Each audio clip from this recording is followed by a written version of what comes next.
Hello and welcome to Tabletop Gaming, the home of cool things like this. Look, this is a monthly magazine available in print and digital, and on the cover of this particular issue, we were offering you a free booster pack of Flesh and Blood. Now, speaking of which, we're not stopping there with the epic Flesh and Blood stuff that we have, because today we're going to be opening a booster box. Now, the exciting thing about this is that we've also got an offer on at the moment. I will pop the dates in the description for how long the offer lasts, because as yet, I don't know. That means if you take out a subscription to Tabletop Gaming, you can get a booster box for free. There are, of course, T's and bits and bobs. Check those out in the description. But if you want to get your hands on one of these, why not also treat yourself to a super epic gaming magazine at the same time. Now, we're going to open up this today, have a look for the cool things that we're going to find inside. The likelihood is this will be a two-parter, so tune in for part 2. Alrighty, let's take a look inside. Now, if you're not familiar with Flesh and Blood,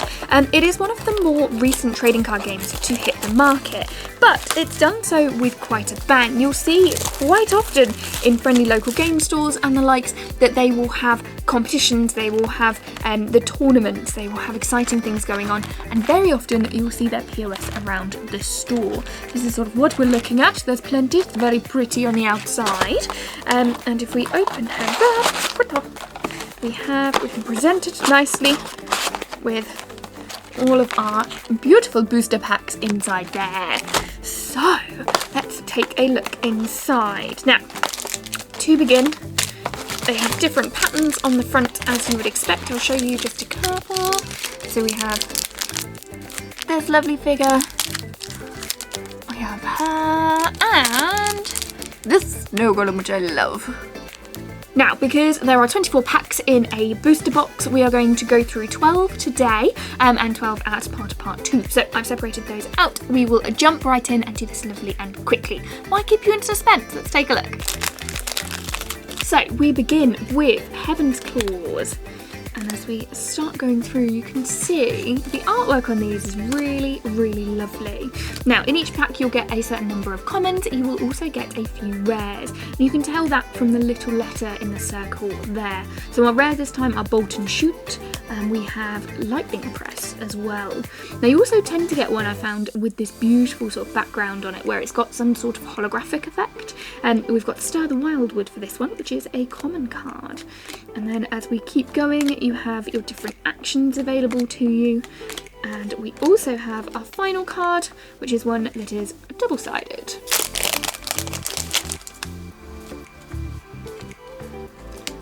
So inside here we start with So Tomorrow, and we go through. So you can see there's a really beautiful theme with this one. They've had a couple of sets already that have had really nice ones. The last one was a circus theme that I really enjoyed. Here are our rares, by the way. We've got Sigil of Suffering and Bolt and Shoot again. Ooh, we also have a Majestic, so that's an M, that's Blossoming Spellblade, and we've got that quite nice effect on the back of that one as well.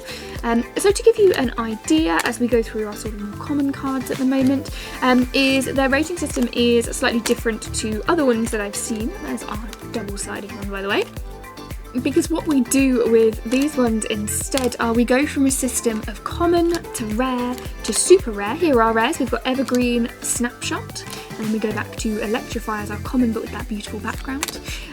So we've got, common, rare, super rare, majestic, legendary, and fabled as our sort of rarity components.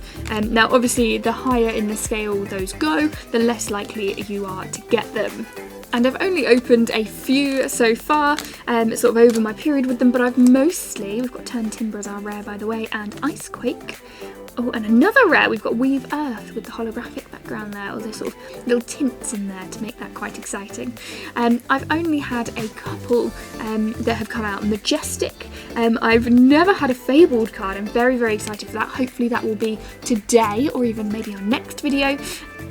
But it feels like potentially those rarer ones that we get are more rare, if that makes sense. I find it relatively straightforward to pull a tricky one in Pokemon, or sometimes in Magic I quite often get good pulls. This one, it'll be all the more exciting to pull them because although I'm getting these sort of guaranteed rares, so Embolden and Flash, I haven't yet had any of those big, amazing pulls. So I think they're going to be an even bigger deal, which I'm particularly excited about. Now, just to offer you some sort of context on Flesh and Blood, they are, I believe, from New Zealand, but they launched in the UK. We've got Sigil of Suffering and Icequake as our rares. Oh, look at that, it's very pretty.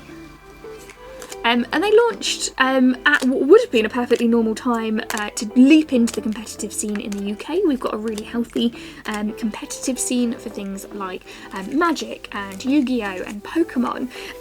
Except, of course, as is the story with many things that have released in the last couple of years, COVID happened, which makes it a little bit more tricky. We've got Weave Earth and Seek and Destroy. Oh, Weave Earth being a rare, Seek and Destroy being a majestic. Wonderful! And Polar Blast with that beautiful background. Now, launching during the pandemic doesn't seem to have stopped them in any way. You will still find these frequently in friendly local game stores, and the market is certainly growing. Our sort of initial focus on looking at these at the moment, and something that we discuss within the magazine itself. Oh, we're straight in. We've got a rare, which is Biting Gale, and a majestic, which is Blossoming Spellblade. Wonderful. And another rare, we've got Sigil of Suffering as well. They're treating me in this pack. As I was saying, the feature in this magazine focuses on that return of that competitive scene, so being able to go and actually compete properly in these large-scale events for big prizes. So it's a very exciting time to get into this, I think, as well. Our rares being Evergreen and Lightning Press, and we've got a common Earthlaw Surge, but a very pretty one. And the nice part about the Flesh and Blood particularly is because it is sort of early days for it.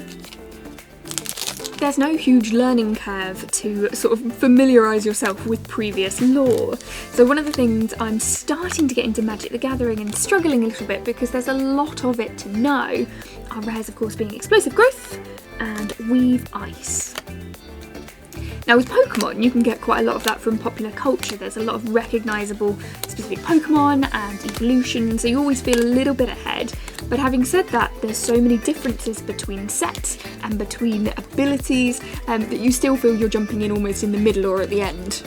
Whereby it's easy to wish that you came in earlier to know what to expect from it or to be able to anticipate certain things. This is your chance to get in early. Oh, look, we've got Rites of Lightning as our rare. Oh, we've got Tome of Harvest as our majestic. Very, very nice. And Snow Under with that beautiful effect on it. So if you're looking for a new trading card game, Flesh and Blood might well be the one to try out. This being our last pack for this video, so keep all fingers crossed for that fabled card that I'm hoping for. But there's plenty of ways to get into this. Have a look on YouTube for some really great sort of how-to plays. We've got Snapshot as our rare there.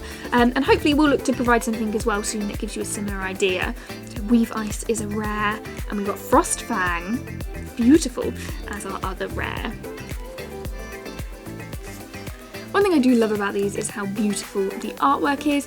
It's quite distinct from other styles, other trading card games, and that's really nice. It's nice to feel like these are different. You're getting a little different style and a great trading card game to play too. So there you have it. That's 12 booster packs we've gone through. We've got some pretty cool pulls in there. I can't wait to go through them and play with them. But don't forget there are more to come. We've still got half a pack left. So join us for part 2. Make sure you subscribe and you'll see when that comes through. If you hit the notification bell as well, you'll be able to know the moment that we do so. Don't forget as well, if you want to get your hands on one of these, you can pick up a subscription to Tabletop Gaming magazine. In the physical description, you will then be able to grab one of these for yourself. It will come with your subscription. So not only do you get an epic monthly magazine full of cool stuff, but you'll also get a booster box full of these. So, I mean, even doing the maths, it's a good deal. All the information for that will be down in the description, but as always, thank you so much for watching and have a great day.